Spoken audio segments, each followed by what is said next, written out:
ZMR, or Zombies Monsters Robots, is an online multiplayer third-person shooter based around shooting, you guessed it, zombies, monsters and robots. It's a free-to-play game that hasn't been officially released yet, but is in some form of beta that I'm not sure how I got into. When I tried to download the game, I was met with a message that said that since the servers were in North America, the game had to be called Hazard Ops in Europe.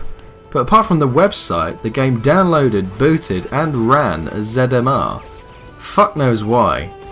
The game is a very interesting one though. It revolves around team-based wave defense while moving through different areas. Later on in the game, once you've leveled up, you can play competitive PvP to see who has bought the best gun through the microtransactions, but I'll get onto that later. My first impressions through the tutorial were very positive. The shooting was extremely satisfying, the controls and movement were smooth as a freshly shaved leg. After the basic tutorial of how to move and shit, I wasn't giving any further direction, just a server list. I joined one that looked alright, and after waiting for the current players to move to the next area, I was thrown right in. The first thing that hit me was the ammo shortage. In a game that requires a lot of shooting at a lot of waves of a lot of enemies, the very low amount of ammo is very annoying. You have no way of telling when a wave will end, so you can't plan ahead or ration your ammo.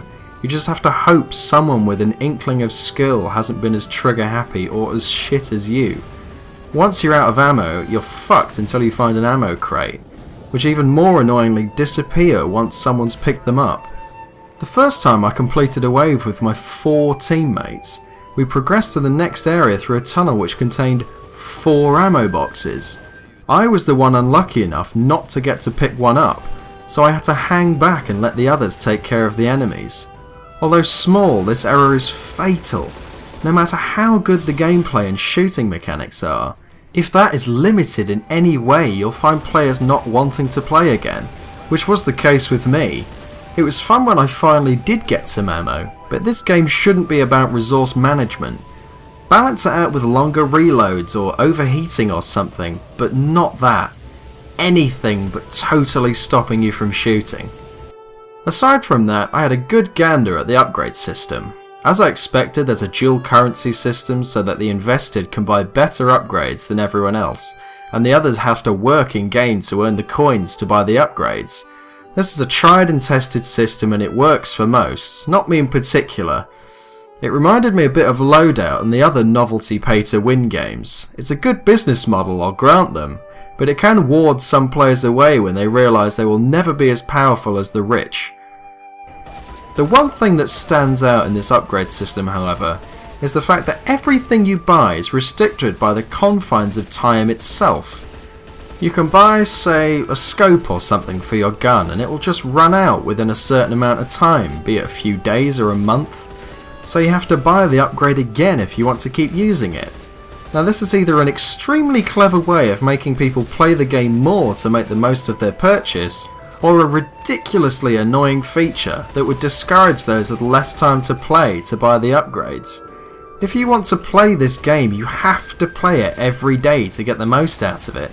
It's not a question of wanting to, it's having to. I remember the days of Halo with Ice Bear on the Xbox 360. I'd go back day after day because it was a fucking amazing game with awesome features. Not because I'd be worse off if I didn't play it, because I'd lose certain things from the game if I didn't. The system that ZMR has implemented is cheeky beyond belief, and it just reminds me of some sort of clingy girlfriend sort of thing. If you do have a lot of spare time and money, however, I'd highly recommend this. You can make the most out of everything and probably have a whale of a time. Get to know the maps and timings to get the ammo first and you'll be set. Just make the most of it while you can before people cotton on to the cheekiness.